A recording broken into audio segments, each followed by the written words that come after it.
വിറപ്പിച്ച ഉമർ ഇബ്നുൽ Khattab ഊരിപ്പിടിച്ച വാളുമായി കലിതുള്ളിയിട്ട് തന്റെ വീട്ടിലേക്ക് കടന്നു വരികയാ.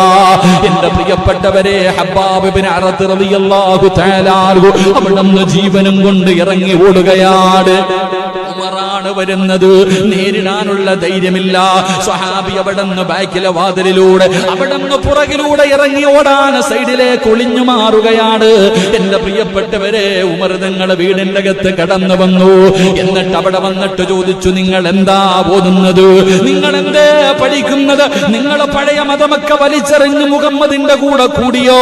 പടച്ചവനെ തന്റെ പ്രിയപ്പെട്ട സഹോദരിയുടെ ഭർത്താവിനോട് ചോദിക്കുമ്പോ അവിടെ അളിയൻ പറഞ്ഞ മറുപടി എന്തെന്നറിയുമോ? ഉമറേ, നമ്മൾ പറയുന്ന കാര്യങ്ങളിലാണോ വ്യത്യാസമുള്ളതെന്നറിയില്ലല്ലോ. അല്ലാഹുവേ, പറയേണ്ട താമസം മുസ്ലിമായെന്ന് പറഞ്ഞില്ല. നമ്മൾ പറയുന്നത്